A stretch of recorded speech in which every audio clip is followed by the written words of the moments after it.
good morning, good morning. You see this face? Ain't she cute? You know it's 8 a.m. and it's time for Solace Saturday. Good morning, good morning, good morning. Get up and get in here. I told you last week I'm not going to do a whole lot of talking because I got something very, very, very important to share with you all today. So good morning, good morning, good morning. Good morning, Rufus and Shaka. We got company today, so please behave yourselves. Yes, y'all know, those who follow me, y'all know I have feline audience and they cut up from time to time, so I need to talk to them as well. So good morning. Good morning, Erica. Erica, can you find Shanita for me, please? I don't know what's going on with her, but can you reach out to her, please? Thank you. Good morning, good morning, good morning, good morning. Disclaimer, I will not be saying good morning to everybody throughout the platform like I normally do, because today is a special segment and I want to give segue to our guests. So good morning, one and all. And welcome to Solace Saturday, a platform of growth and encouragement.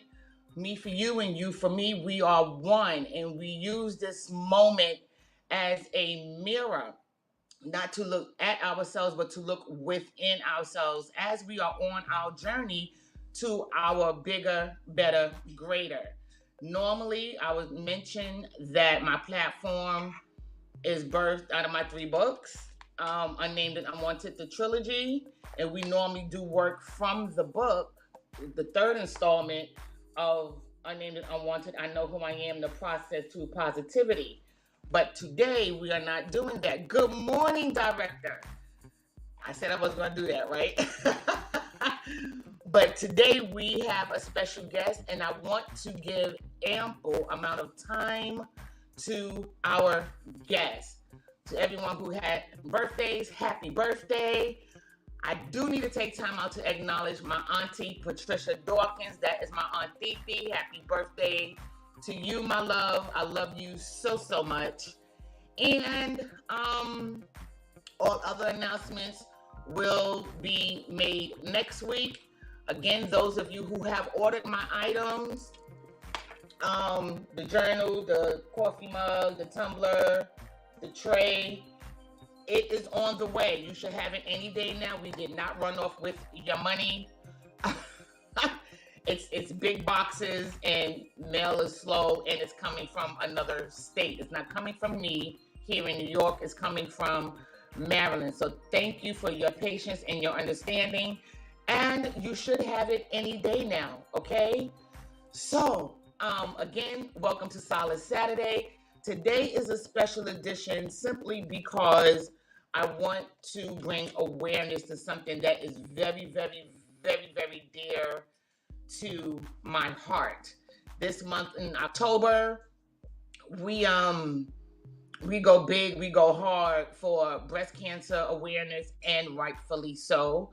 I had my own scare with breast cancer. Thank God it was benign.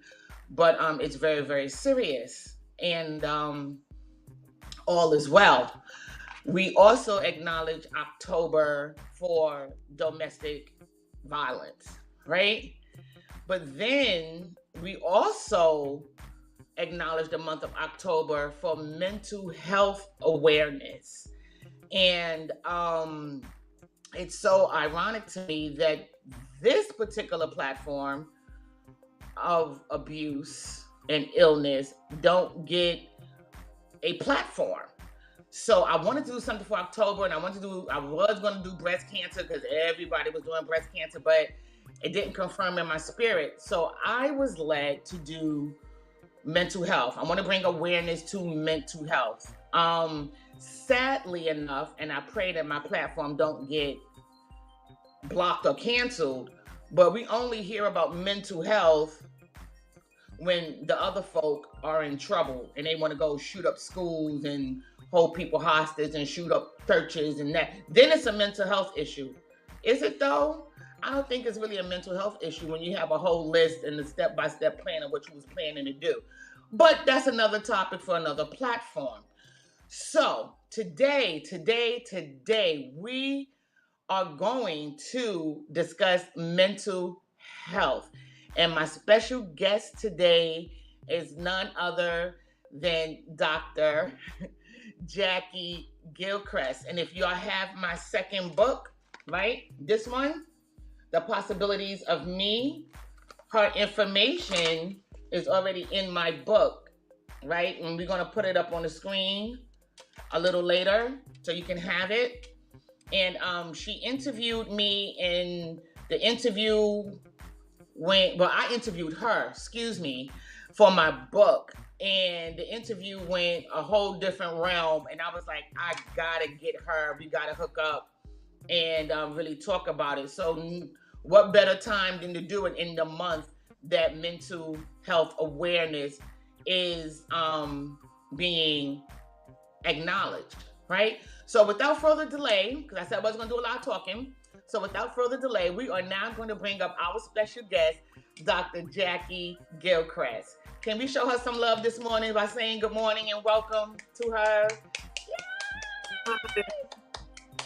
I'm so honored to be here. I'm grateful for just a chance to, one, be with you, the phenomenal Cherise, and also just to be able to share, because as you were saying, yes, it is a very important topic that is like put under the rug pretty much. Yes. So without further delay, properly introduce yourself to the people and your doctorate, your title, and how you operate in this field of mental health. Okay. So again, Jacqueline is my full name, but I go by Jakki. And I actually my background is in clinical psychology. I am passionate about mental health because it affects us. I want to say mainly, but it affects us in such a great way, But again, Jakki Gilchrist of J. Gilchrist Consulting. I work a great deal in different areas as far as mental health, substance abuse, and most of the topics that are just really taking us to a place where we're not coping and we're not doing well within society right now. So yes, I'm just ready to talk about this. But I do have my master's from Fisk University, and yes, I don't even like talking about my little stuff because it's that's not even important to me. But I understand, so you can know that this is coming from somewhere. So I'm just ready to dive in. Yes, and we're going to do that right now. So I want to open up the platform with some questions. I'm gonna have a dialogue, right? So I think the most important question would be what exactly is mental health? Is it a disorder? Is it a condition? Is it a disease? Can you define that for us, please? Sure. Well, when we start talking about mental health, we're looking at the emotional, the psychological, and the social well-being of a person. We're looking at we're talking about their behaviors and what caused these behaviors, and we're doing that because it affects so many areas. It affects how we think, how we feel, how we act. And those are things that we do every day, every second of the day, right? And so imagine having we can say a condition, excuse me, where it's affecting when you affecting your life when you wake up in the morning. It's affecting your family. It's affecting you on your job and affecting others on your job. So it's considered, when you look at mental health, it can be considered a condition, it can be considered a disability.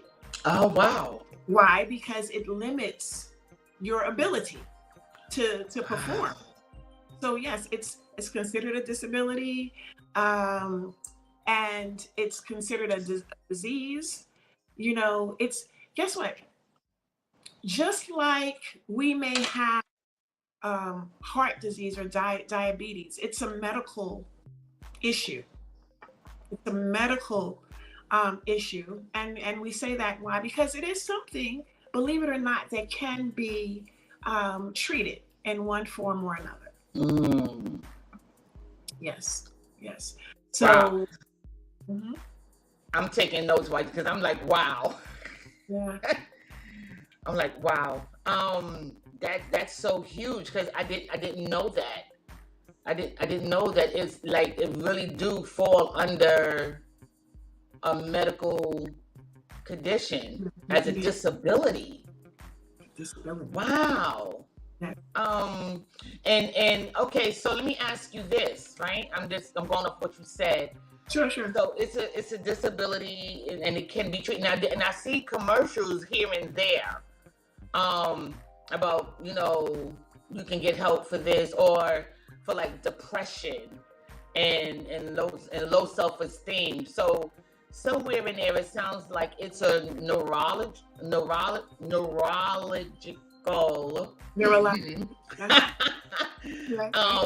imbalance. Is that a part of the mental disorder? So it can be. Okay. That it can be a brain injury that can cause mental illness. It can be a neurological disorder, such as maybe epilepsy. It can, but this is the thing. So many times it's affected by just things that we go through in life. See, that was my next thing. The things we go through in life affects our mental health drastically. And if we really take note, and if we look at studies, we will find that a large number of those dealing with mental health issues, right? It could have come from childhood abuse. It could have come from trauma, neglect, guess what? Racism.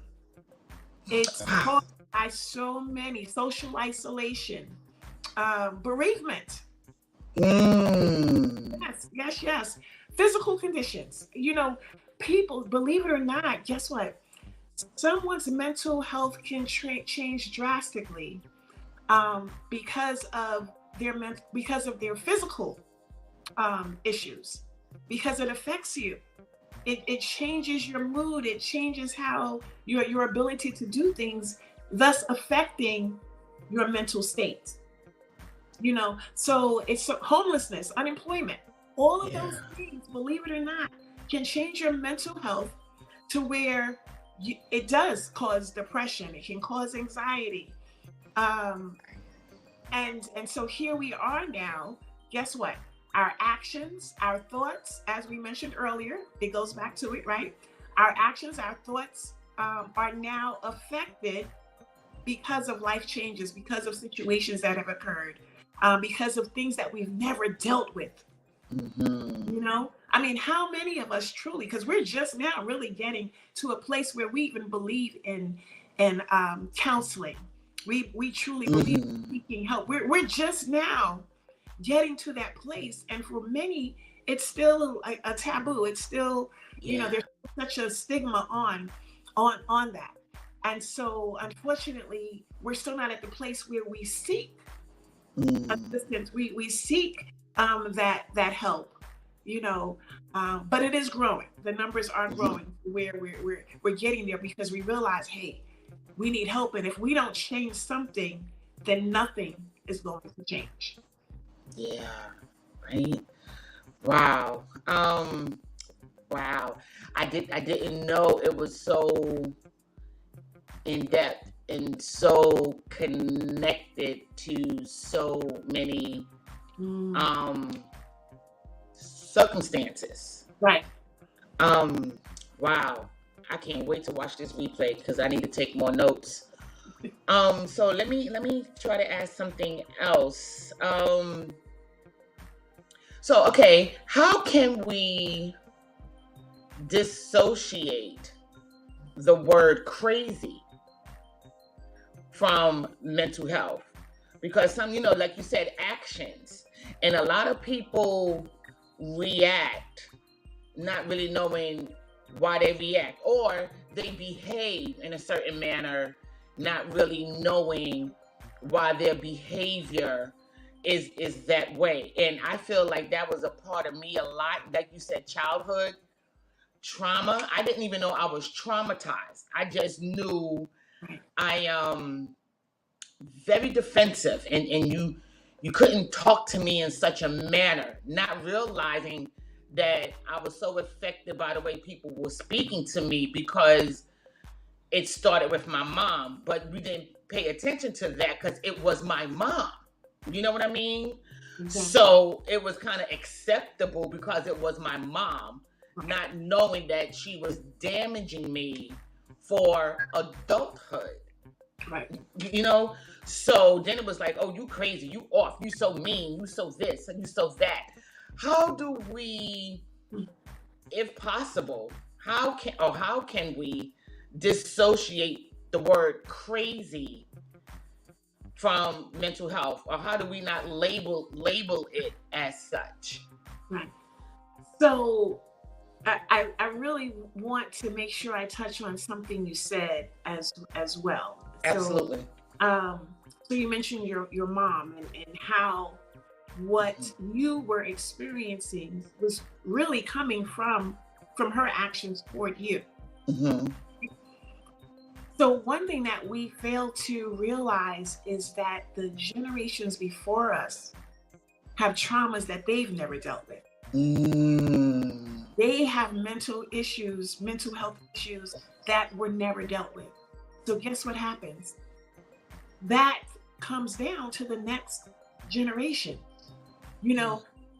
They experienced, whether it was abuse, neglect, isolation in some way, certain things that got them to that place. And so they know no other way than to what they knew and what they learned along the way, and so as far as using the word crazy, over our history, way back, it's always been something is wrong with that person. They're, like you said, they're crazy. They're crazy. And that term, actually means it does mean mentally deranged, right? Someone who's acting in a wild and aggressive type way, if we were to actually define crazy. And so that term actually just blew up to describe anything that was out of what we would think is the order. Not realizing that there was something going on to cause that craziness, to cause that mental instability, right? That wild way of behaving or demonstrating, certain things, right? So the only way, guess what, that we can actually disassociate that is through awareness. Awareness. People still don't understand mental health. People still don't understand the illnesses that are associated with your mental health, whether that be the depression or the anxiety or personality disorders, or people have not come to a place to understand that. Why? Because we're not taught. The education is not there, and because we shy away from it.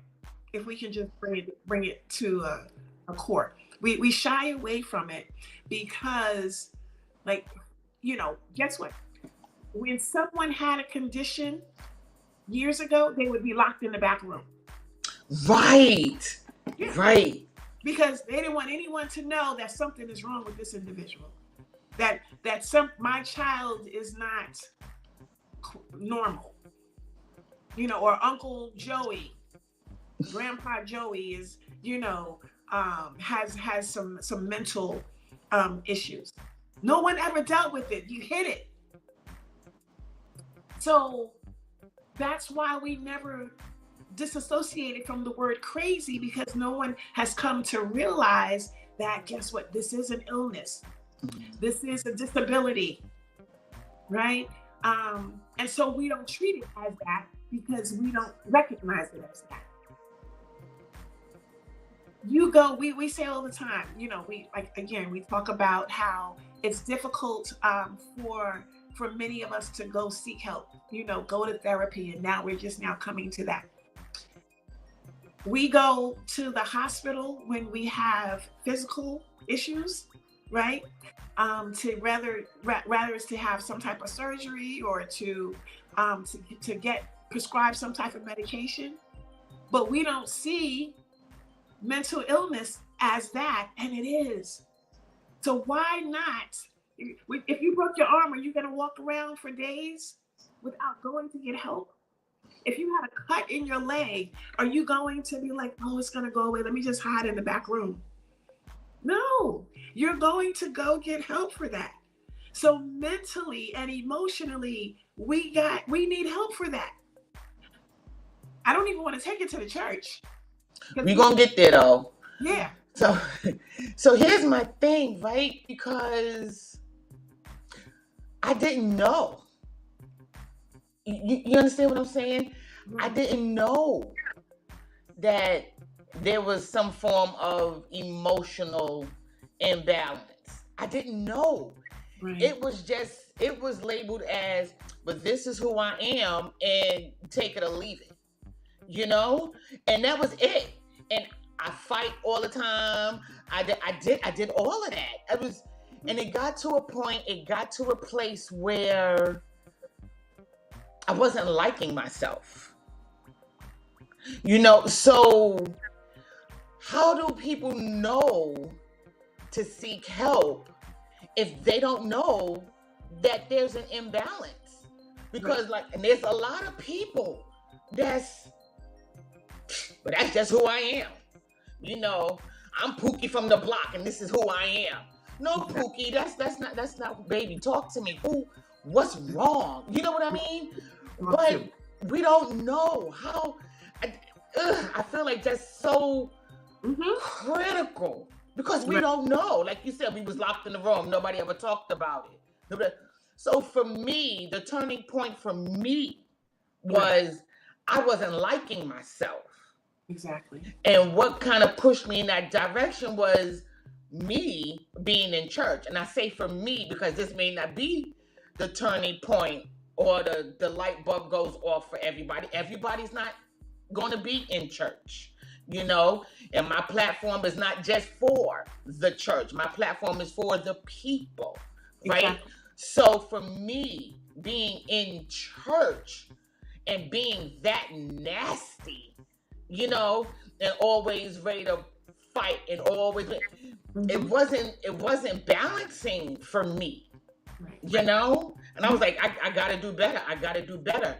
So that was my turning point. But how do people know? How that's what I need to try to get out. How do we know when it is an imbalance? Right. And the thing is, how can you know if you're not educated? How can you know if you're not aware that this is an issue?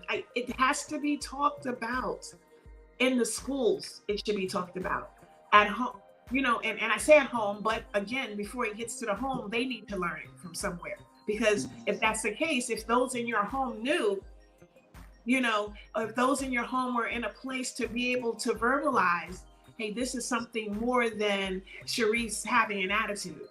Right. And like we said before, what caused it? So until we get to a place where we bring it to the front line and we say, okay, this is how you recognize, just like we we hear all the time how you recognize heart issues, how you diabetes, right? We all know what causes, hypertension and things like that. Why do we know? Because it's out there. We hear about it all the time. Oh, you better not eat too much salt. You better leave that pack of bacon alone. Pack, the whole pack. The whole pack. So we hear that, even as far as diabetes, people are walking around knowing what a A1C is, and but why don't we know about mental health? Why? Because it's not put out there. When's the last time you've seen something on the news regarding, mental health and what should be done about it, and how to identify, signs of certain things, when it's not out there. So it needs to get, my goodness, it needs to, those who know, those who are, trying to stay within some boundaries here, but have your way. I'm excited.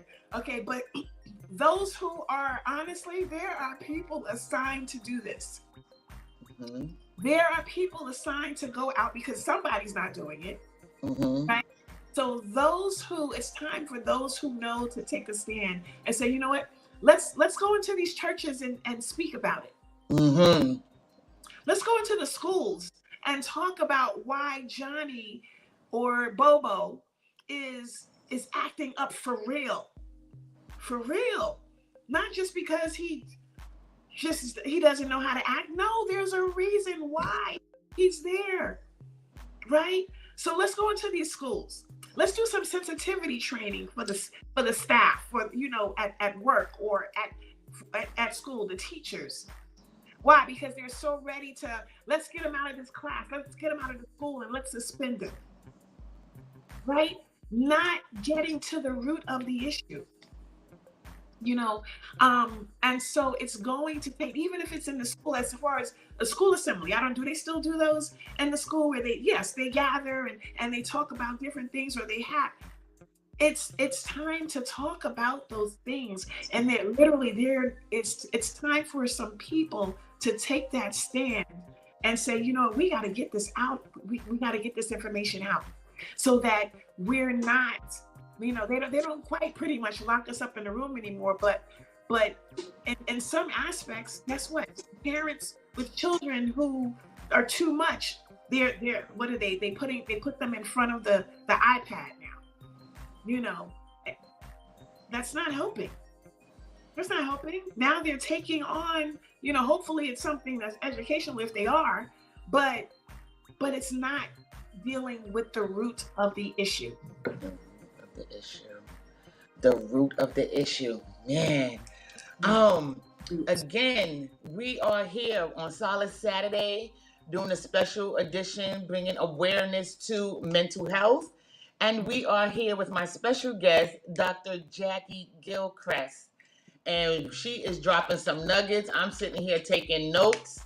If y'all can tune in. If you have questions, submit your questions and we'll try to get to them while we are live. Okay? So, again, you said to get to the root of the matter, and that is so, so, so important. And just like you said, they run tests, right? And it made me think, because I am now in school getting my bachelor's in psychology, because I want to get out there and talk about it and bring awareness to it. They test for autism and ADD and ADHD and ABCDEFG. They got all the acronyms and all the, and we don't test for this, Right. They slap a label on it. Oh, you got ADD. Oh, you got AHAD. And they give you a bottle of pills and they send you home. Right. And that's good to a certain extent, but they really don't test your mental foundation or your stability to be like, no, this is something more It's not ADD. It's not AHD or whatever the letters are. It's rooted, like you said, right? Like for me, it wasn't ADD.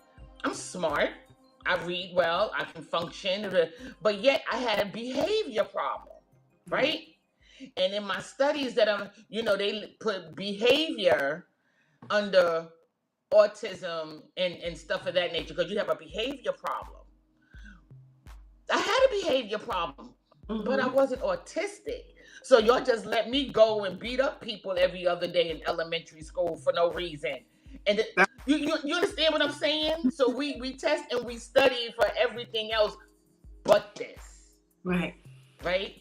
And like you said, we need to talk about it more. We need to bring awareness to it more. Such a good point. And I'm hoping people who's on this platform and who will watch the replay and YouTube will get pricked to want to get involved. Right? That was so good. So I want to segue into another point, right? Because we're talking about awareness and getting to the root of the matters, right? So can you define triggers for me? And what part does triggers play in mental health? Like for me, I know one of my triggers, and I'm trying to work on that, is how you speak to me, your tone, your delivery, because it takes me right back to my mother, and I become defensive and I shut down or I'll react. So I know for me it's a trigger how you communicate with me, right? So can you define that for me and explain to us what part triggers play in mental health situations? Sure. So a trigger is pretty much a stressor. It's something that can stress you. It's an action, or it can be a situation that will lead to something emotional or some type of emotional reaction. And it can be it can range. Guess what? A trigger can be a smell, a certain wow. Yeah, you can. Guess what? So let me give you an example of that. When you were a child, your mom would always make cornbread, right? Let's just say as an example. But so you would smell the cornbread, but at the same time, your mom would beat you every day, right? And it seemed to be around the time that she was making the cornbread and you could smell it, right? Believe it or not, later on in life, you can smell that cornbread. Like if you smell cornbread, it's going to trigger something in you, because that the thought of you being beat at the same time your mom was making cornbread is going to stir something up in you. So we usually think about triggers when, or let me put it this way. I mentioned that it could be a smell, it could be a sound, you know, a trick, like you said, it could be someone's, just speaking to you in a certain way, right? Certain things can trigger. It could be you seeing something, you walk down a street, for example, in substance abuse, right? You can walk down a certain street where you used to use, right? And you get that desire, you get triggered to want to use because that's the street that you used to walk there, right? So in mental health, it affects you drastically because why? It stirs up it stirs up certain things in you, and then it causes you to react. It causes you to act a certain way. It causes you to think, as we talked about before. What's mental health when we think about it? And what does it affect? It affects what we think, what we feel, and how we act. So those triggers will activate those things. It activates it. We were calm, and now we just set something on fire, not realizing something triggered triggered us. And but now the thing is, how do we deal with triggers? How do we deal with triggers? And you didn't ask me that question, but go for it. but guess what? It goes back to being aware that there are triggers. There's a such thing as a trigger, right? Being aware, being educated about it. Mm-hmm. Okay, you know what? When I know what my triggers are. Mm-hmm. You know what your triggers are, you don't know how to deal with your triggers. Mm-hmm. So you just said, when somebody talks to me, ooh, wrong, it's a trigger. Now you know that. So now you practice on being prepared, because somebody someplace is going to talk to you crazy. Absolutely. You can't escape that, you know? So now what are you putting in place? Sometimes if we haven't gone to the therapist yet, right? Then we have to put some things in place for ourselves. Mm-hmm. For ourselves. You know, again, it's self-care. Mm-hmm. It's self-care, you know? So, okay, if I know that this triggers me, okay, now I have to begin to practice what to do. Mm-hmm. Okay. When that happens, let me do some deep breathing. Let me recognize it. Let me walk away from it. If you got to write down some steps and go over it every day. This is what I do if this happens. And literally practice it. I used to counsel and with children. Mm-hmm. And so I would literally have them come up with steps what to do before you get to a place of being disruptive, before you get to a place of wanting to hit someone, before you get to a place of cursing somebody out, you know, badly, Mm-hmm. right? So what do you do? And that's what we have to do. We have to be educated, you know, more on this. And again, I go back to, we must take a stand. Those who know must take a stand and get out there and say, hey, we got to teach you about this, because if we do, it's going to make a major impact, and it's going to make a major change in how our lives are on a daily basis. Yeah. Me learning, for me, because you can't really function without communication, right? So my way of dealing with myself is that I have to remind myself that I'm not always being attacked. Okay. Right? I'm not being attacked, so I don't always have to be defensive. And then I try to take time out to hear what's being said. And so I can answer or govern myself accordingly. So I won't, just be appropriate instead of just always feeling like I'm under the gun, right? Someone asked, are there signs? Are there signs to? I'm sorry, Director. Are there signs to what? To let you know that someone is dealing with mental health? Can you clarify that for me so we can answer you accordingly? Erica Parker, while we're waiting on the Director, Erica Parker wants to know, when you are triggered, how do you deal? And to piggyback off of that, some Director also said, I agree. However, if you aren't there, how do you even recognize that you have triggers? So a lot of people want to know about these triggers. So how do you deal with triggers? And how do you, if you're not in that place where you can identify it yourself, how do you even recognize that that's a trigger? Those are the two questions. Exactly. Mm-hmm.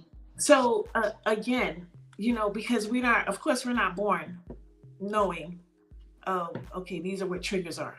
Right. Some of us are just even learning about triggers, and you may be 50, 60, or 70, right? So again, it still comes back down to education, and it comes down to the importance of, when something is wrong, seek help. Seek help. Again, If it's a broken arm, we're going to seek help. If you realize that you become, and we let things go because we think it's normal, we think it's regular, we think it's supposed to happen. Like you mentioned earlier, that's who I am. But there's a reason why we're not, again, born just jumping out of our skin at people. Mm-hmm. You know, there's something that happened too. Guess what I say? If you've experienced trauma of any type, you need to get some assistance of any type, because you don't realize it's affecting you in some way. Even if you're suppressing it, guess what? At some point, and I use this as an example in my book, at some point, guess what? When you fill up a garbage can, right? You fill up the garbage can and you don't take it out, but you keep filling it up, right? What happens? The trash is going to eventually come out. It's going to start spilling over. It's going to be it's going to affect the surrounding area. I need you to relate this. Think about it and relate it to a person and their life, right? It's so the trash is filling up. We take things in. Over the years. We don't deal with it. We don't take the trash out, right? And so it spills over. Then it begins to stink. There are things within us that stink. Why? Because nothing was ever done with the trash that entered. Nothing. It was never maintained. Not even the lid. Well, and guess what? Yes, many times the lid is over because it's trying to cover it. But again, if you continue to fill that garbage can and it continues to pour out, that lid is no longer going to fit, right? And then it begins to stink. There are things in us that's stinking. Why? Because it's never been dealt with. If there's an infection and you have an infection that's not cared for, what happens? It begins to smell. It begins to change, colors or whatever it is. So if we don't, once we realize something is out of the ordinary, and what's the ordinary? Well, again, I'll say, what's the ordinary? The ordinary is being able to cope in situations without having an extreme amount of anxiety or depression, right? So if those things if you realize that, hey, I'm not feeling right, it may not be a tummy ache, but something in my mind is not feeling right. Something in my just deep within, I'm just feeling. It's time to address it and figure out what's wrong. And then you get to the place where you realize, okay, there are some things that can trigger these responses, can trigger these answers. Again, we mentioned it could be grief. It could be loss of a job. It could be a relationship breakup. Those are all things that can affect you mentally, right? And so now you have things that, if it's grief, guess what? It could be someone else dying that you may not even know, but because it affected you so badly, guess what? Now you're triggered by it. I know people who don't even go to funerals. Why? Because it's a trigger for them, and it'll take them to a dark place. So now you need work done to be able to cope, because that's what it comes down to. Now you have to cope, find ways to cope, so that when you're triggered, it doesn't affect you to the point where it's a disability. It's limiting your ability to do things. Wow, you are really confirming a lot. My brother died some years ago, and I always say I don't think I handled it well. It's a lot that happened behind the scenes with his death, but I thought I was doing okay. And a few months ago, I attended a funeral, and it was someone's brother, and I was there for support, and I was falling apart. Like, it was so deja vu. It took me back to that place of my own brother's passing. and I had to get out of there because, I didn't want to, but I could not control myself. So I left. Right. And I was like, what in the blue clues just happened? Like, what is the problem?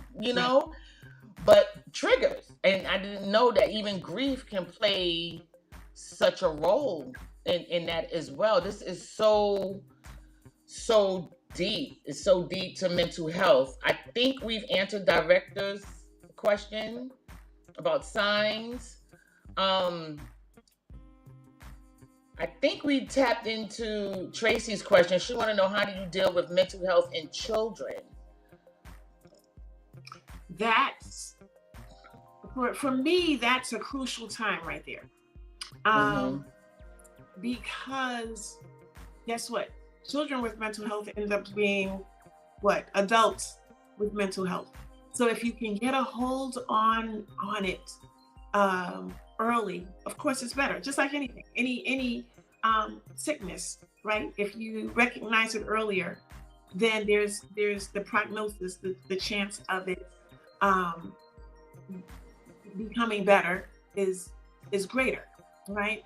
So when you see certain things, and this is going back to signs, if we didn't totally answer that, when someone is withdrawn, someone doesn't interact well socially, right? And that could be as far as, wanting to beat everybody up every day, or even bullying, which is major in the school system. People don't just bully for no reason.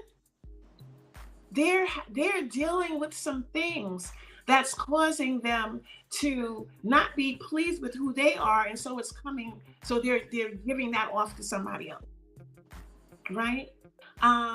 So those are signs. We mentioned being withdrawn. Guess what? In a younger child, it could be bedwetting.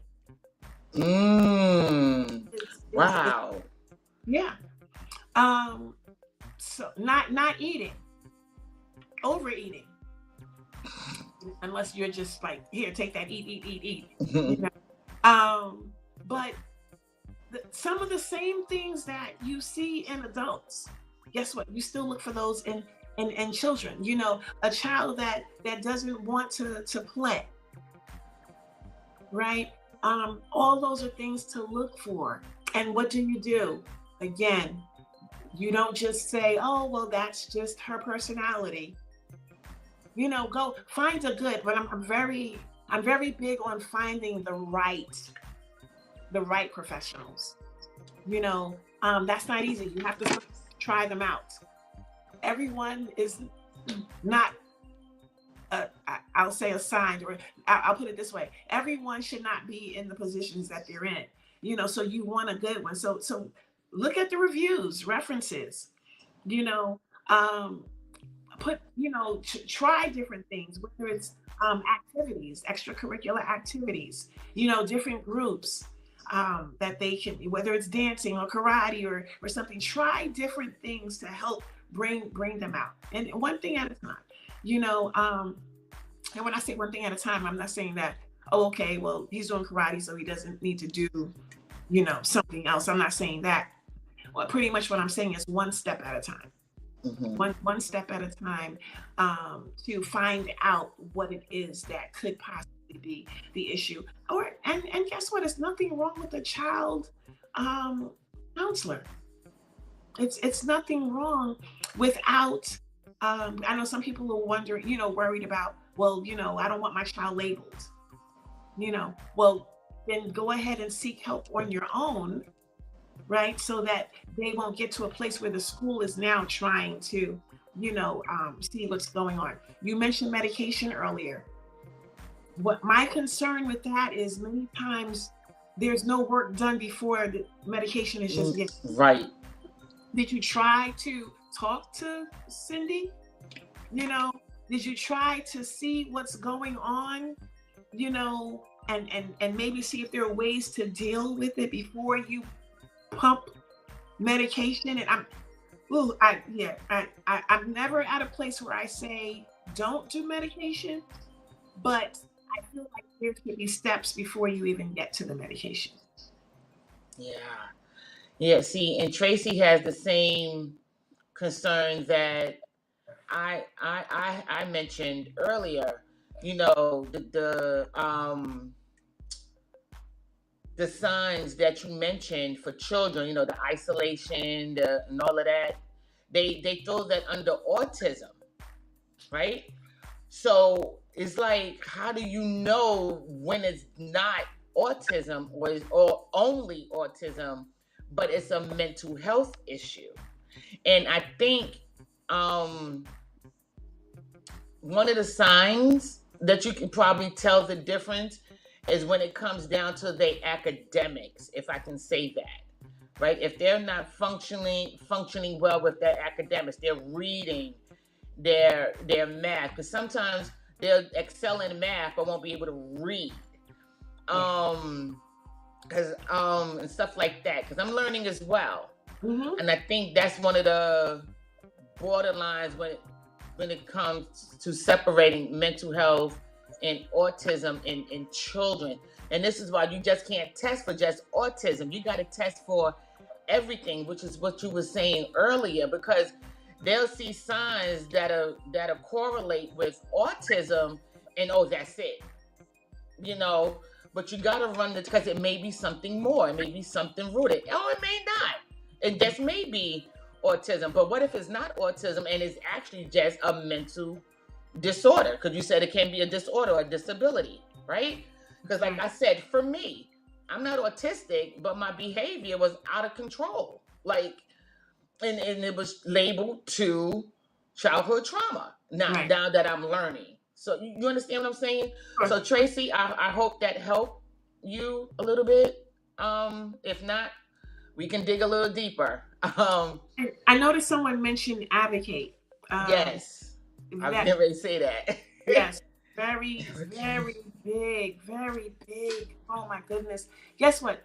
People will only do, and it's unfortunate, but many times, even in the schools, if you don't, it's like going to the hospital. You know, if you make a big fuss, people get things happen. And there's a way to do it. I'm not saying you go in there and you're just rah-rah, you know. Right. But there's a way to do it. But when it comes to your child, you want to get the best services, the most that you can possibly get, because people will give you the minimum. Right. Minimum. Oh my goodness. You know, I have a mentee, and I was always so proud of her, because she had a child who had a lot of, you know, trouble in school. And she literally went to ACS and sat there until somebody helped her. She said, you know what? She said, if ACS can come get my child. Right. Right. She said, why can't I go to ACS to see what I can do to keep them from coming to get my child? And she sat there. And when I tell you, they were so impressed by her being there until they offered her all types of services. She was a young mother, you know, but she poured out, and she said, hey, I don't know what to do. And I don't want you to take my child. I don't want my child to be lost to the streets, or I don't want my child to end up in a situation where, you know, they're harmed by, you know, the authorities, or, you know. So what can I do? Please help me. The school that we're in is not working. What can I do? They found that child like one of the best schools. They did tests that they wouldn't normally do. They provided services that, you know, and exposed her to certain things that would not have happened if she didn't sit up in there. I'm not leaving until I get what I need. And she was a young mother. But a lot of times we say, okay, you know, okay, well, we're going to do this. Okay. No, ask questions. Call people. Guess what? Call, you know, a lot of times, you know, we don't. Do you know how people get stuff and we don't a lot of times in our communities? Because they're making phone calls. They're complaining. Oh my goodness. I remember I was working along with council members, and even when it came to it was regarding, something that they wanted passed. Do you know the people who didn't look like us in our neighborhood was calling from other areas to say this must be done? And it was grabbing the attention, because when I tell you, they must have hired hundreds of people to just continue to call. The phones were ringing off the hook. Why? Because they know how to get things done. They know how to make people pay attention. We would be better equipped if we did some of the same things. Mm-hmm. We said, no, guess what? Nope, I'm not leaving here, until you bless me. I'm not leaving here. What did Jacob? I'm not trying to take it to church, but Jacob said, we do it. Yeah, I'm not leaving here. I need you to bless me. I'm going to keep on looking. I'm going to keep on searching. I'm going to keep on calling. I'm going to keep sending emails. You've got to tell me something. What can we do about this?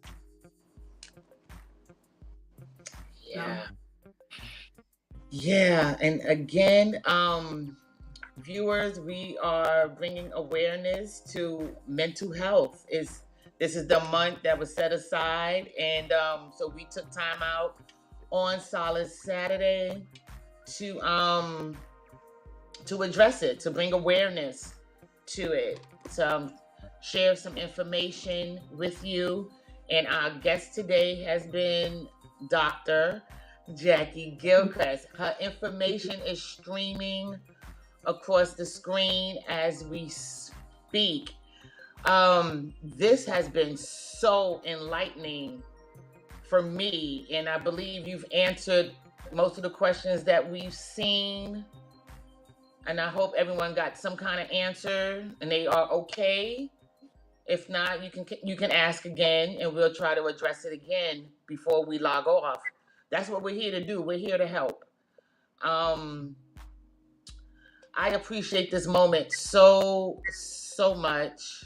I hope something that was said will catapult you to ask questions about your child, about yourself. This is what this platform is. It's a mirror where we don't look at ourselves, we look within ourselves. Maybe, I shouldn't be this age with this kind of an attitude. Why I can't do better? Why I can't, just ask questions. Like I said, for me, I wasn't liking myself, and then being in church, I wasn't displaying the fruits. And then I was working with children, which was crazy, right? It just wasn't balancing for me. I felt off, right? I felt off. But, oh my God, this was so great, so enlightening. I want to share this because I'm really sure. I was going to just ask you to have last words, so please go for it. Self-development is so important. I always say you should not be the same person you were last year. You should be the same person you were 6 months ago, last month, 3 weeks ago. Guess what? Yesterday. Something should be different. And it's not until you take that stand and you say, you know what, I need to be better, right? Even when it comes to identifying something's not quite right with how I'm thinking about this right here. Something's not quite right with the way I'm responding. So what can I do to find out what I should do? So aside from that, working on your self-development, my other thing is, guess what? We talked about advocating. Advocate in the schools. Hey, we need someone to come in and talk to the parents. Come on, the parents about mental health and what to do. Why are there no sessions or no parent meetings? They can call you when something's wrong, but why aren't there meetings about how to deal with mental health? Because this is prevalent in our society. Prevalent. So how do I deal with it?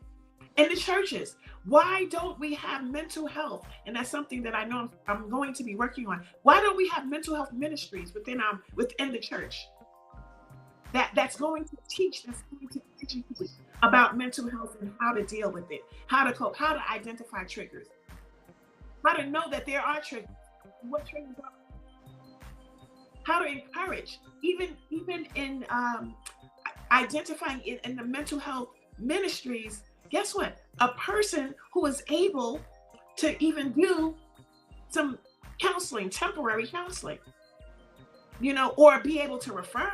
It should be a referral list or something. So those are things that we must really improve and do better with.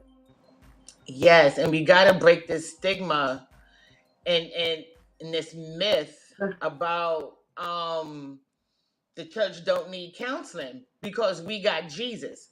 Jesus created people to become counselors to help you with yourself. You're about to start a whole we need it all. I know for me, I need all the help I can get. Guess what?